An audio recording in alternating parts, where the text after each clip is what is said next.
Hello, and thank you for joining us for Automation in Accountancy, Misunderstood Risks and Unexpected Rewards webinar. We're delighted to be joined today by Andrew Bowen. But before I hand over to Andrew, there are a few points I need to make. To minimise disruption, you have all been automatically muted. If you have any questions, please enter them in the questions box, as there will be a short Q&A session at the end of the webinar. Following this session, you will be sent a recording of the webinar, but without further ado, I'll hand you over to Andrew. Hello, and thank you very much everyone for joining us today. I really appreciate your time and I hope you find today's webinar interesting. The title of today's webinar is Automation in Accountancy, Misunderstood Risks and Unexpected Rewards. So what I'm going to talk to you about today is really what different kinds of automation there are, what options there are within the accountancy profession for automation, what some of the risks of those technologies can be, and what some of the benefits can be. But rather than focusing on the more obvious benefits, I'd like to talk about a few things that we've found as a company to be somewhat unexpected. Firstly, to introduce myself, my name is Andrew Bowen. I'm the CEO and co-founder of a company called Dayshape, and Dayshape produces an engagement management and resource planning platform for the professional services sector. I have a slight admission that today is actually our first day of using our new Dayshape brand. Previously, we were known as Airts and our product was Braid.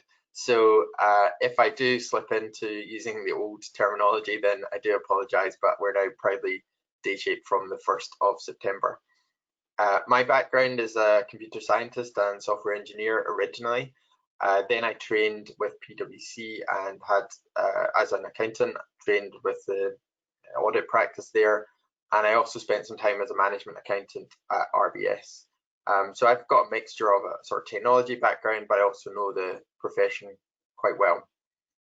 Dayshape was started by myself and a good friend.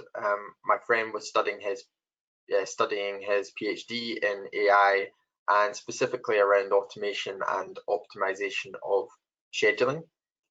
And really, Dayshape was the combination of us coming together to try and marry up the technology that he knew about, that I was interested in as a geek at heart, and what I knew of the industry and how I thought it could really help to benefit the industry.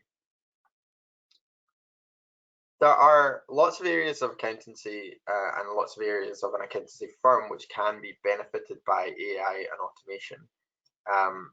Like I said, I'm going to focus on a couple of areas that you may not have thought of before, and I'm going to talk through different types of automation as well. Firstly, let me just set the scene on that. When we say automation, what do we really mean?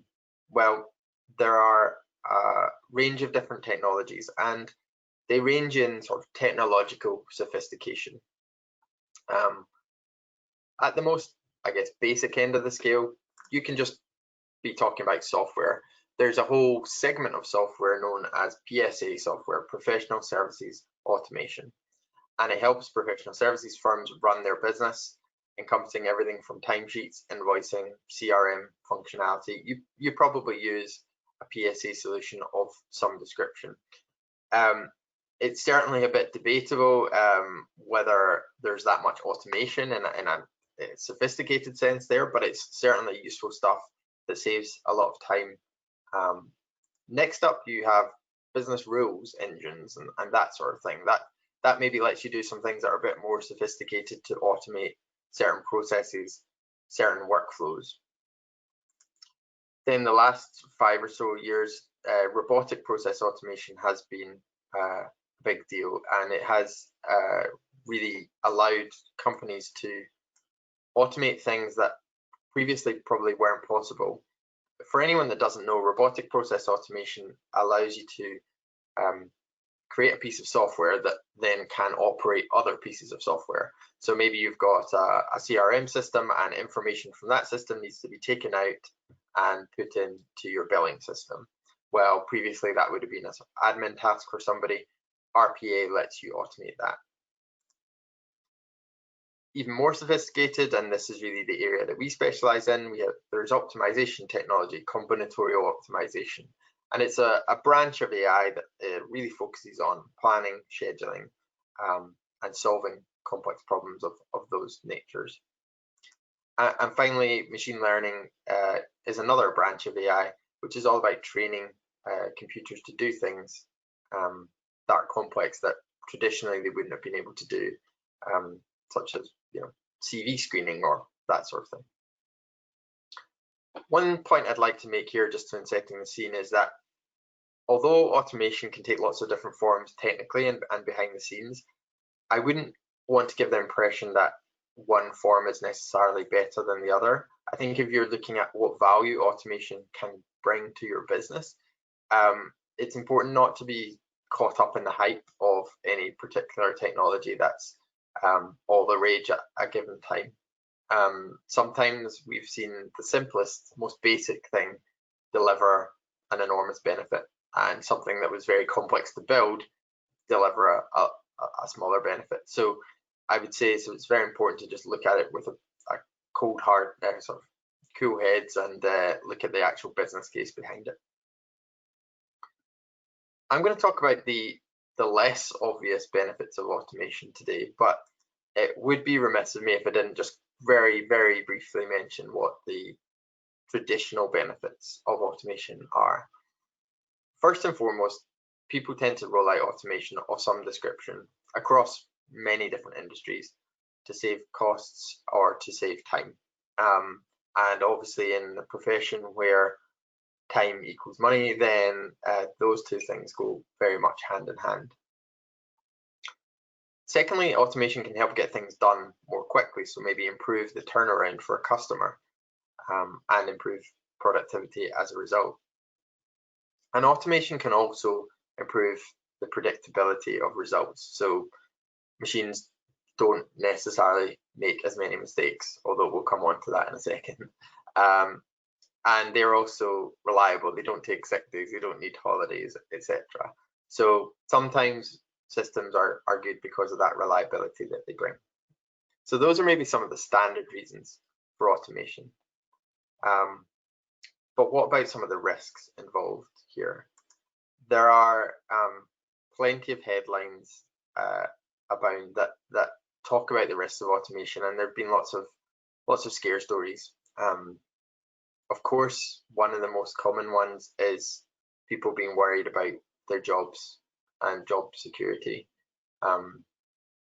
Other things have highlighted how machine learning and algorithms can embed systemic problems such as racism or gender bias. And of course, very recently in the UK here, we've had this sort of scandal around how an algorithm has affected the UK exam results system. So it often hits the headlines when it goes wrong. But those risks, I guess, are a bit misunderstood sometimes, I think. So and I want to just step through these and explain them in a little bit more detail. For machine learning models, if you don't know much about that, machine learning is essentially when you feed a system a lot of data and it learns from that data. And if you feed a system with data including biases in that data, then it's unsurprising that the system will learn those biases. If a child is raised in a racist family, then that child will probably end up being racist. It's not that surprising. And a recent example of this was around the use of machine learning within Amazon to screen CVs. They fed the system with lots of data on previous CVs that had been received and which of those CVs were successful in getting through to the interview stage, so that the system could take on that task. Now, of course, if there were biases there previously, and it turned out there were, that more male candidates were receiving an interview, then the system simply learns from what it's being taught and the data it's been given, and the system ended up having that problem as well. So you do have to be very, very careful, particularly with machine learning models, around the data that you're feeding in, and that data will needs to be bias free if you want the system to be bias free at the end. On the loss of jobs, it's clearly a concern particularly at the minute. And it is certainly the case that, you know, in more manual jobs like manufacturing, there have been jobs lost to automation. But it happens every time there's an industrial revolution, and in some ways automation is another one of those. I think in accountancy, it's a bit less of an issue. We've certainly never seen it be impacted as much. I think we've seen certainly roles that have been replaced by automation, but more often than not, allowing those people to move to more skilled roles or more value-added opportunities for them to be strategic, to input, really using their brain and doing a bit less admin, which 99% of the time people really welcome, and it helps them progress in their career. So I think when you're a professional services firm in particular, and you're in the business of selling people's time, and usually highly skilled people's time, then the ability to optimize that time is overwhelmingly beneficial. Thirdly, there can be a concern about humans being left out of the decision-making process. Automated systems do exist on a spectrum, from those that need human involvement to things that are fully automated. And I think it's just about being sensible of what makes sense for a given use case. Full automation is great for things that don't really need that much flexibility in decision making, or have a low probability of failure, are low risk, or are highly proven. But for a really dynamic environment, involving people, involving client relationships, etc., then full automation is harder to achieve, and it also is not necessarily worth the additional risk there. But it doesn't mean it can't be useful. It can still be useful in helping to advise people, helping to give people options, and allow people to select from them. So again, I think it's about being sensible and choosing what are the right parts of a process to automate, and what parts should be fully automated versus just perhaps partially automated.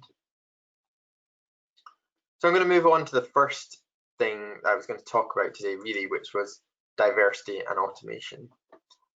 Diversity and automation, not necessarily two terms or two concepts that usually go together, but we think there is a place for automation to help with diversity. And by diversity, I mean, you know, equality of opportunities regardless of gender, ethnic background, and so on. There's really growing evidence now to support that fact that diversity, and particularly diversity of leadership, helps a business's bottom line. So a 2018 study by McKinsey, looking at over 1,000 companies, found that 21% companies in the top quartile for gender diversity are 21% more likely to outperform on profitability. Companies in the top quartile for ethnic diversity, 33% more likely to have industry-leading profitability. And like I say, it was really focused on the leadership there.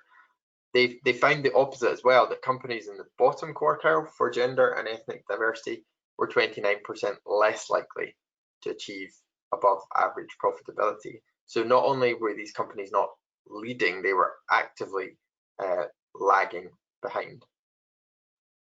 So how does this look for the accountancy profession? Well, unfortunately, not that great. A Wall Street Journal study looked at the Big Four in particular, and found that 51% of all staff in the Big Four were women, but only 15% of partners. So what does that tell us? I guess it shows that over the last 20, 30 years, a lot of effort's been put into moving to a more inclusive recruitment process, and so that has really helped to improve the diversity across the whole firm. But it's also telling us that people from minority backgrounds aren't necessarily progressing up the chain to reach the partner level. And it's probably fairly common sense. It's relatively easy to help change a recruitment process. It's much harder to address sort of deep-rooted cultural or organizational issues that that still penalise certain groups in a workplace. And what could those biases be? Why could this be happening? Well, I think it really comes down to unconscious bias. This is the concept that, yes, there is overt bigotry and so on, but actually for a lot of people, or for a lot of the time, what has an even bigger effect is unconscious bias, which is the idea that all of us harbour biases on certain things almost without even knowing it. And it comes down to quite a deep-seated evolutionary thing, that what is familiar, what is known to us, people who are like us, feel less risky. And that was probably quite a sensible evolutionary concept to have 5,000 years ago, when we were all in tribes going around with spears, but it's not so helpful these days. The other thing is that it's made even worse when under stress. Your prefrontal cortex, which does your thinking, a higher level part of your brain, is diminished when you're under stress, and you resort to these shortcuts. You resort to going to what feels safe. And everyone certainly knows that the accountancy profession can be a stressful place. So if you're looking for an extra pair of hands to jump on a job, or someone to take care of a new client that's just been won, then these opportunities do seem to be going to people who look like, or act like, or come from the same backgrounds as the existing senior staff. And as we've already seen, the existing senior staff are less likely to come from a diverse background. So they're under a lot of time pressure, and they just jump to the usual suspects. How can automation help with that? Well, firstly, in a very straightforward way, if you're able to visualize data, then often patterns appear.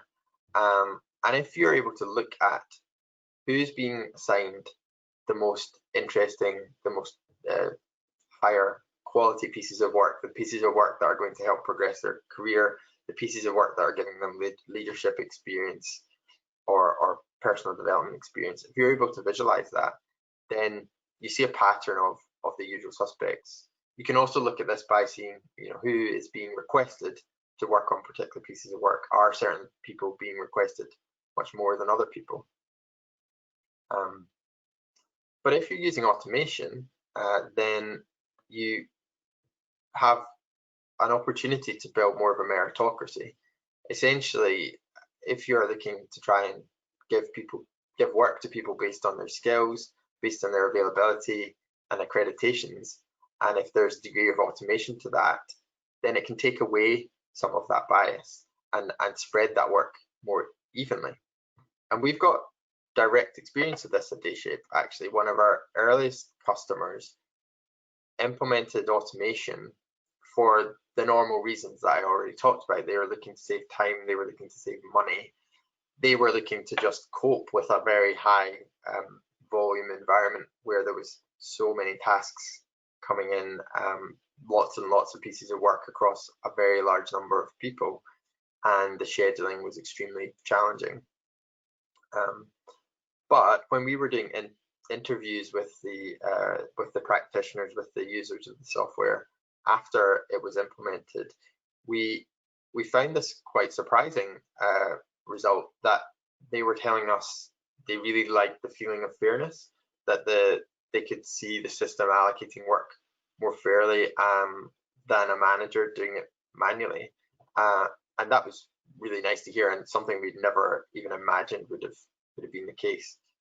The perception of fairness, of course, then has knock-on benefits around morale and employee retention and so on. And we hope over time that will also help to contribute to a more diverse group of practitioners progressing through the firm. I think one thing we've not done yet, but I think would be really interesting to do, in much the same way that people publish their gender pay gap, I think there's an interesting concept around an opportunity gap, and trying to measure that over time to see if that opportunity gap is closing. But what I mean by that is looking at what are the more interesting pieces of work that are giving people additional responsibility, and how are those being allocated across different cohorts of the employees. So that's maybe something that we will look at in the future. Next up, I'm going to talk about compliance and automation. Again, not necessarily the most common reason for implementing automation, but something where I think it's got some value to add. Again, when we were looking at some headlines here, it's really not difficult to find lots and lots of scandals, lots and lots of things in the press around fines for audits, questions over tax practices. You can't basically fail to be aware of the fact that the profession is under quite a lot of scrutiny, particularly in audit around this area. And the regulators are responding. So the FRC has brought in the new rules around ring fencing of audit practices, and the IAASB is bringing out new standards on quality management, ISQM1, quality management for audits and reviews of financial statements. And this here is a quote from what the IAASB has said, that allocating appropriate resources to perform engagements may prevent impediments to professional skepticism, such as limited time, knowledge, or experience.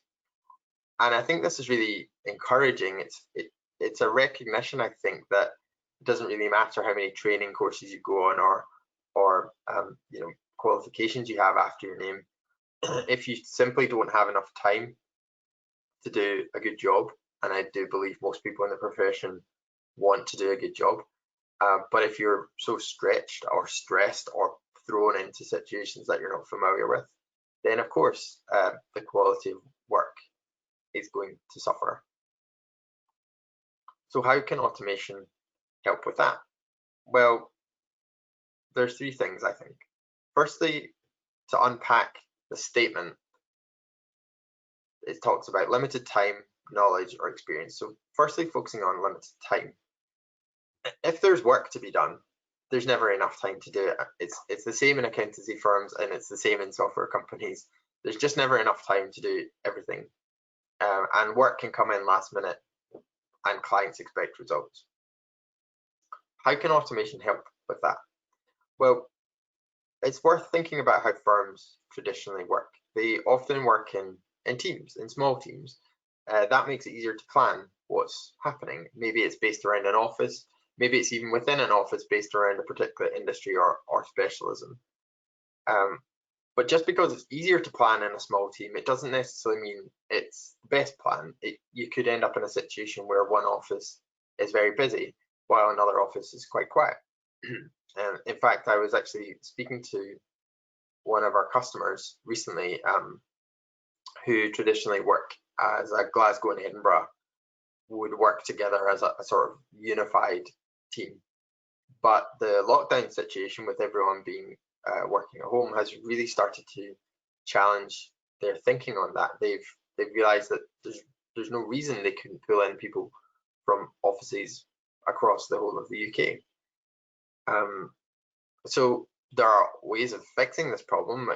Firms are starting to realize they can work more nationally.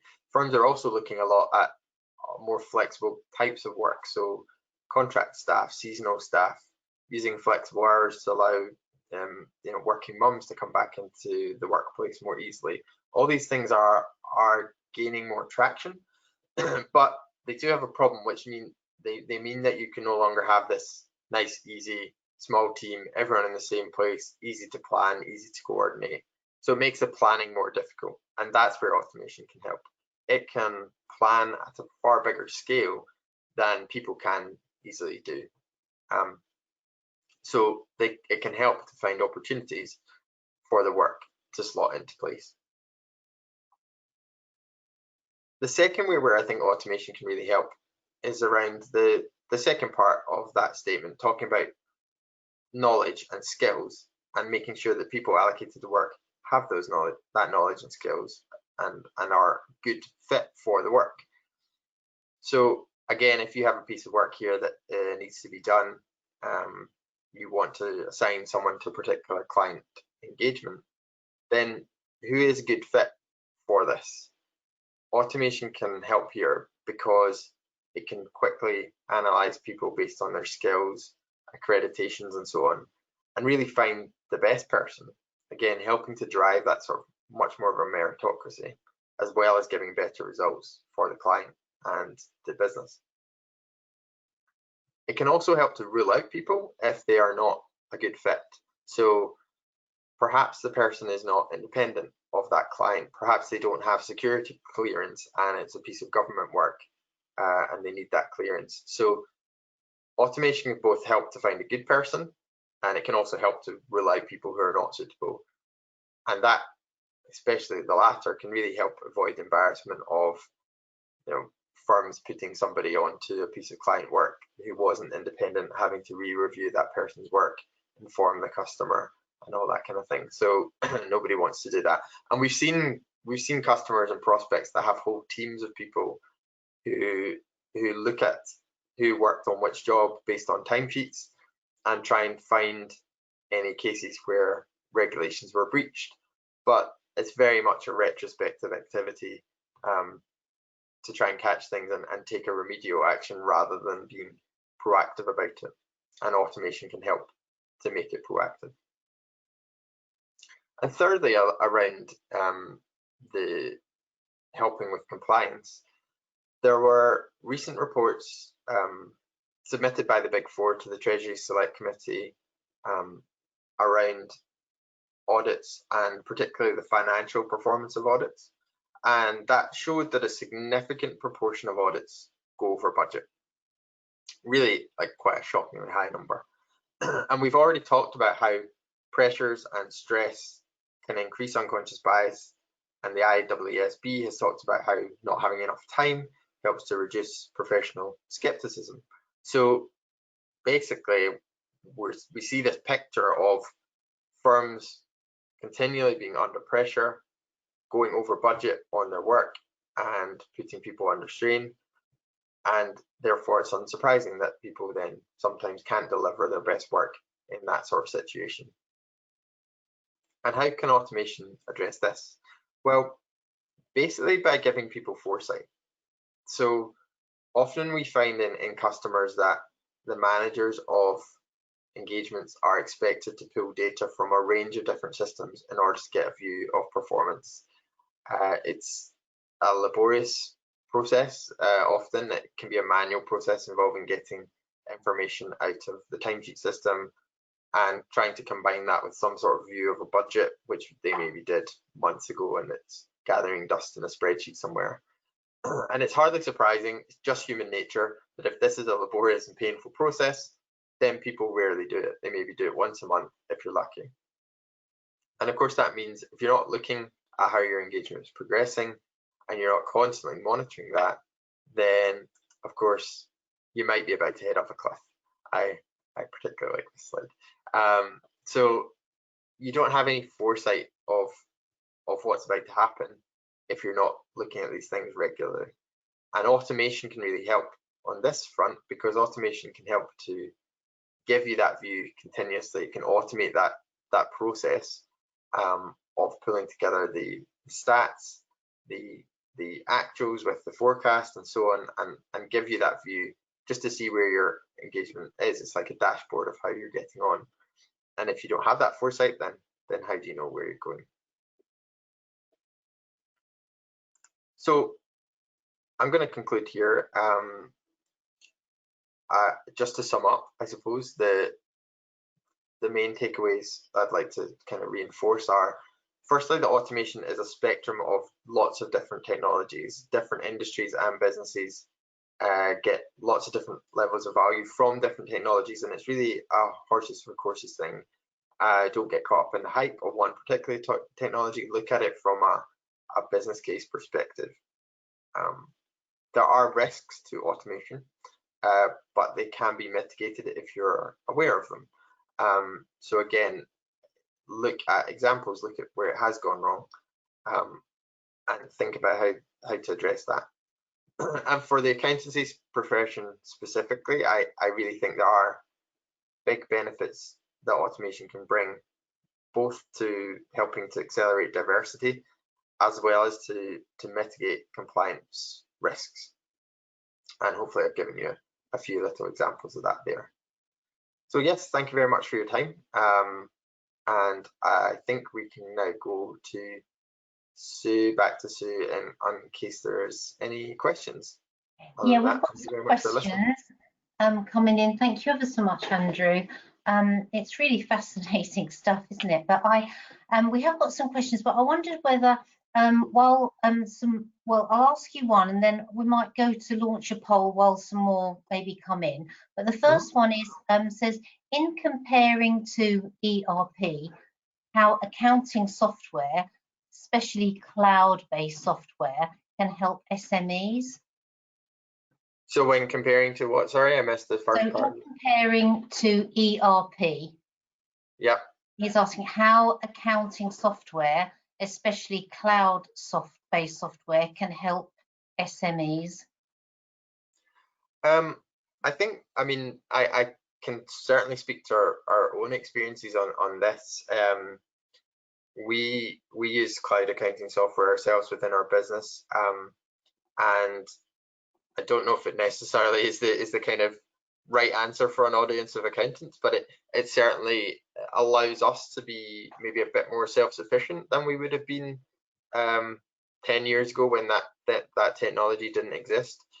So we are able to work with a small finance team internally to do pretty much our bookkeeping ourselves, and we're able to use some really nice analysis tools that connect up to the cloud-based accounting software to then allow us to analyze that ourselves.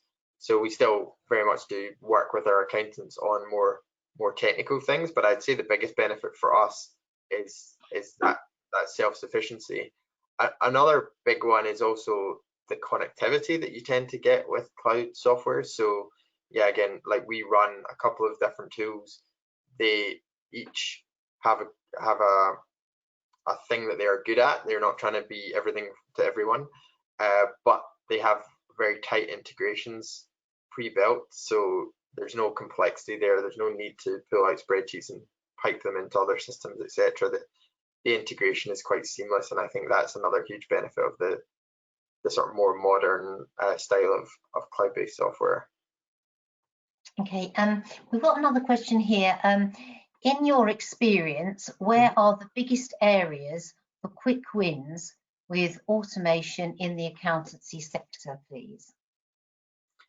I think the quickest wins, which isn't necessarily what we do, but I think the quickest wins can just come around from the implementation of some kind of PSA software. So I think it's fairly widespread now, but there's still certainly some firms that operate much more manually or with more old school things. So I think having a joined up view of your customers, your engagements, and how much time you're billing, and having that all joined up it's certainly, like I was saying at the start, from an automation perspective at the much more basic end of the scale, but you've got to have that foundation in place before you even start to think about automating any more sophisticated things or any extra things like that.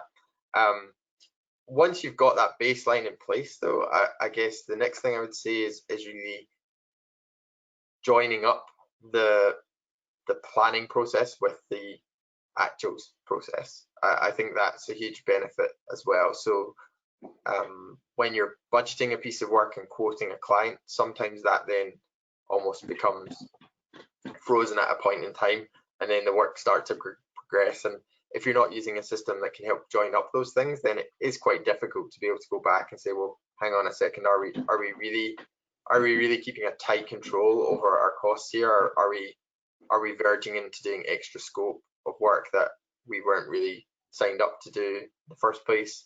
And quite often what happens, and I can speak to this both from the perspective of an accountant, but also from the perspective of a customer of an accountant, you can get to the end of an engagement or a project, and that classic conversation happens around, oh well, yeah, it actually took a bit longer than we expected. Don't worry, we're going to cover some of that cost internally, but you know, essentially we'd like you to pay a bit extra. And I don't think anyone really enjoys having that conversation either from the customer side or from the accountant side. So having that foresight, having those systems joined up, I think is a big win for profitability, but also for customer service as well. Well, thank you, Andrew. Someone said, another member's asking, automation is fine, but you touch on artificial intelligence. Is this a danger? We have seen the danger of algorithms in social media leading to an echo chamber, the exact opposite of diversity. Can this be avoided by changing the way it is set up, in brackets, Facebook and YouTube having the overriding requirement of maximising advertising revenue, or is it a general problem? Yes, it's an excellent question. I think I think the asker has really hit the nail on the head there. It's about what you're trying to optimize for, and are you trying to optimize for good or not? So as you absolutely correctly state, they're trying to optimize for advertising revenue, and that means clicks. And they've done all kinds of studies that show you that obviously, you know, if you've watched a certain kind of video before, then you're more likely to click on another similar video the next time. So that, I don't think it's an inherent problem of the technology. That's what I would say. I think it's just about how it's used. I also would want to kind of encourage people to look beyond the sort of AI terminology. AI, I've heard described before as AI is always the science of what we haven't done yet. Often it is bandied around as a term, as a general label, but there are a whole range of different technologies behind what could be called AI. I mean, something like optimizing what videos you see on YouTube versus a self-driving car doesn't have that much in common from a technology point of view, but both could be branded as AI. And certainly the kind of technology we use it's a branch of AI in an academic context. So if you went and studied a master's or a PhD in AI at university, you would learn some of the stuff that we do. But it's not AI in that kind of machine learning or maybe the more commonly held view of what AI would be. Just to explain, what we do is really you're telling the system what you want to achieve. So you want to maximize profits, you want to maximize the amount of work that people get that's in line with their preferences, you want to hit as many client deadlines as you can. You're really just giving it the overarching objectives that you're trying to achieve as a business, and then letting the system figure out the best way of optimizing to get to that end point. So yeah, to sum up, I think it really depends what you're optimizing for. And in the examples you gave there, it's they're optimizing for things that are maybe suboptimal from a diversity of thought perspective. Right, we've got here, in terms of bringing organisations along the automation journey, what experience and recommendations do you have trying to motivate a quite traditional function to engage and see the benefits of automation? Oh, I love this question. I should have put this in my actual talk. So I've done another talk in the past actually around the automation curve, which I'm not going to rummage around and try and find my slide on the fly, but basically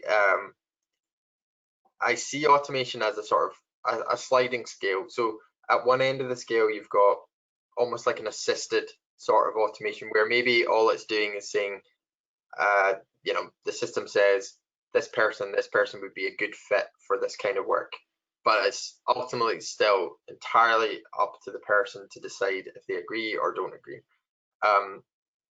Up to the other end of the scale where you would have the system working fully autonomously. In our context, that would mean scheduling work with nobody ever touching it. The system's already decided who it should go to. Maybe somebody calls off sick, and the system then reallocates things around, and it's fully autonomous, working like that. And then there's stages in the middle there. So maybe the system is coming up with a plan, but only when it's asked to. Maybe it's coming up with a plan only when it's asked to, and the person still has to like click approve to sign off that plan. So the main thing I'm saying here is there's a real spectrum, not just of technologies, but there's a real spectrum of how much automation you want to add to a given process. You don't need to go straight to the extreme of automate everything fully, and actually often that is never the best option, and sometimes might be going too far. There are certain circumstances where it works great, but it's not always the right answer. So coming back to the question, how do you engage teams on that journey? Well, I think there's a real correlation between the degree of automation you can introduce from not very much up to full automation, and that really correlates to the degree of trust that the team has in the solution. So I would certainly always encourage people to start at the lower automation end of the scale, and that then helps to build that trust with the team. So then they kind of start to understand what the system's doing. They get to see the sort of rationale of why it's doing what it's doing. It de-risks the process as well of implementing automation. So you're almost kind of testing it out as you go.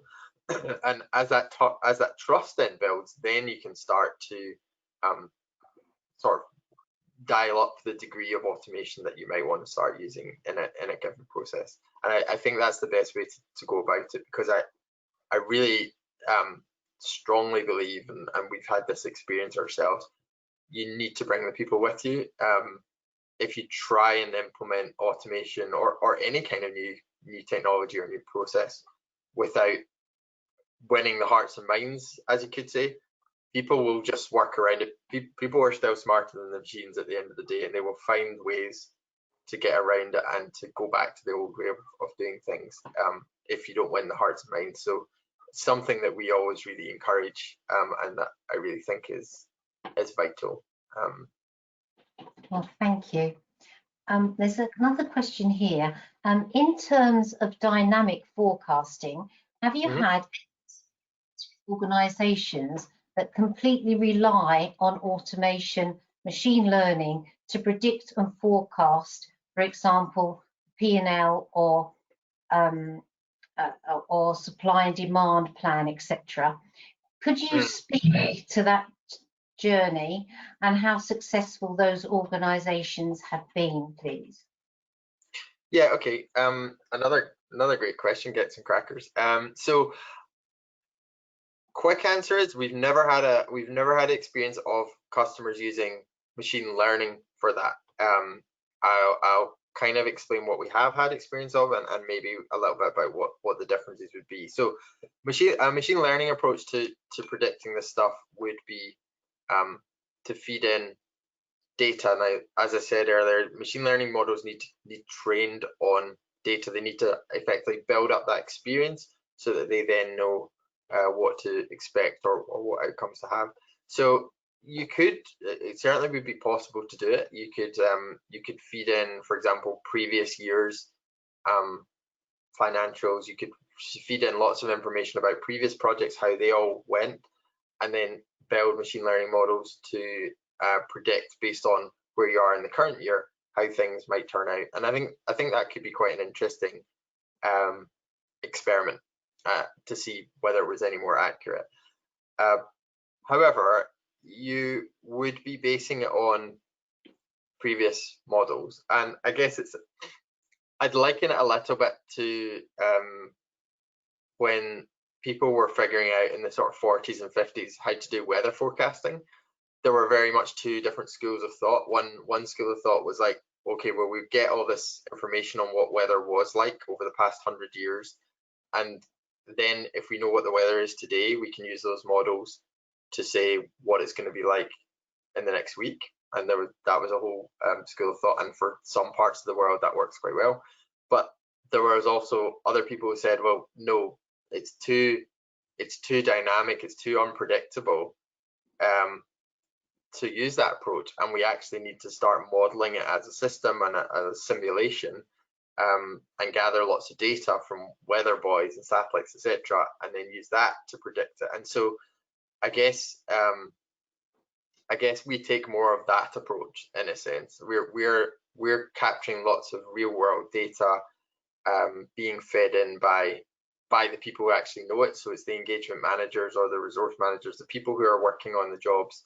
They know the particular jobs that are going on at any given time. They've booked out resources and people to work on those jobs for the coming time period, and therefore we can use that data to try and look at, what are we predicting P&L is going to be for the firm for next month or the month after. So it's two slightly different approaches. I think both could potentially have value, and maybe someday we'll look at the former approach, but so far we've taken more of the latter approach. Okay, thank you. Another quite long question here. Automation can lead to reduction of assistant accountant resource required. This can have an impact on the pool of accountants available in the future, as less people can get the required experience. What do you perceive as the threats and opportunities of such a scenario, please? Yeah, I think it's a challenge. I don't think there's any shying away from that. It's difficult to see an obvious answer. I guess the answer has to be to try and bring people in already with experience and training, or to, I guess, to shape the training to be slightly more appropriate for the level that they can come in at. It means, I guess, like to take an obvious example, if you built some sort of automation tool to proof accounts, and therefore no junior first year accountant ever needed to do sort of ticking and bashing on a set of accounts anymore, then yeah, there are challenges there, because as much as that is a laborious and not particularly fun process, it does teach you how to navigate your way around a set of accounts. It does teach you what parts of the accounts are meant to cross-reference with other parts and all that kind of stuff. So if you're not learning that by doing it because that's been automated, then yeah, there has to be training in place and other ways of getting that familiarity. Unless, of course, you get to a point where everything is so automated that familiarity is not actually an important skill anymore, because even the accounts themselves, the preparation of the accounts themselves has been automated, so actually kind of becomes less relevant. And I guess the answer is it changes the skill set required potentially, and maybe means that a junior role is a bit less junior than it was before, and a bit more training is required to be able to come into that level. But it is a challenge. I think it's there was a famous study in a way that when they introduced ATMs, or bank machines in the US, the number of staff actually working in banks still continued to increase, year on year for years. So it didn't really actually reduce those jobs. It just meant those jobs were quite different and required different skill sets. Thank you, Andrew. I'm just going to launch a poll and then come back to finish the last of the questions to make sure we have time. So I'm just launching a poll now to ask everyone if they'd like to receive some more information on this topic, and that will also include the slide deck that you're seeing now. So I'll just give people a few seconds to answer that, and then I'll ask you the last of the questions. Right, okay. Let's close that off. I think we've got 85% yes. There is a question here. In your experience, do you feel there's a trade-off between automation and losing underlying understandings of processes, please? Yeah, I think that, so I guess to directly answer the question, in my experience, yes, I think it can happen, but actually where I've seen it happen is more in other industries. So I've seen examples, for example, in like logistics planning, where when that becomes automated, you do have a tendency that you might, lose the skills involved in being an awesome logistics planner, because the system does it for you now, and it's easy to forget that sort of thing and lose that knowledge. So I do think it can happen. I've not really seen it happen so much in this sector, though. I guess that's because people generally, when they're say it's the resource planning aspects of things that are being automated, there's so much human aspects to that, and that doesn't go away. So really knowing the team, really knowing their strengths and weaknesses, who works together well, all these kinds of softer things, they don't really go away. And actually the part that is maybe being automated is the easier bit in many respects. So it's just that it's hard to do at a really, really big scale, but it's not hard to do conceptually.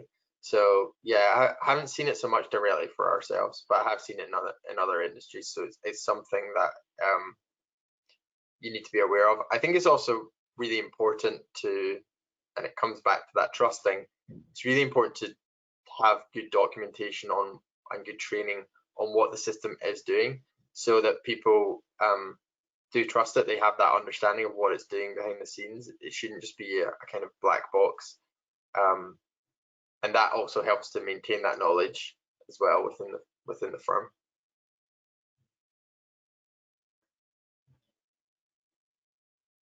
Thank you, Andrew. There's another question here. This is, in large organisations with automation handled by, e.g., the IT team, how do you ensure the accountants remain fully involved? What would best practice look like on this, please? Yeah, that's another great question. So honestly, I hope there's not too many IT people on the line here, but honestly, I'm always very nervous if we get involved in a project that is being led by IT. I think obviously it's very important to have IT involved in any sort of automation project, but I much prefer, and I think we get much better results when it's the business really driving the change with IT supporting, rather than vice versa. So we, whenever it comes to a project, we've had a couple recently like this, which have been really initiated by IT or being run by IT, they're project managing the project. We pushed really hard to try and get more business stakeholders involved and represented across the full range of grades and experiences. So, we want to have a couple of partners there to get their view, but I think it's really important to have the engagement managers involved so that they can give their opinions, and practitioners, resource managers, all kinds of levels.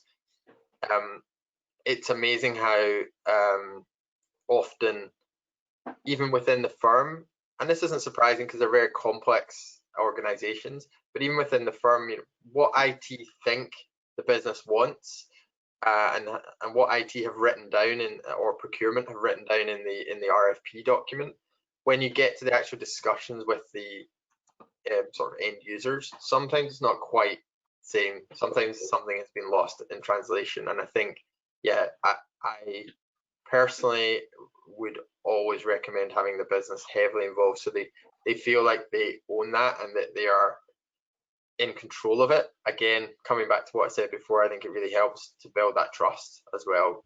Nobody wants to feel like automation is something that's been imposed on them that they don't really understand. So yeah, I would encourage as much involvement from the business and the people who will be affected by it as possible. And I think IT should take a more supporting role in it. Thank you so much, Andrew. I think that's all the time we've got for questions, but thank you so much, because some of those are quite long questions. So that's really they're really good questions. So thanks everyone for contributing. Yeah, so thank you, Andrew, and thanks to everyone for participating into today's session. We would be grateful if you take a few minutes to give your feedback online. I've put a link into the chat box, which hopefully you've seen, but we'll also email this link to you in an email which will contain a recording of the webinar. So thank you everyone, and please enjoy the rest of your day. Bye-bye. Yeah, thank you. Bye. Bye-bye.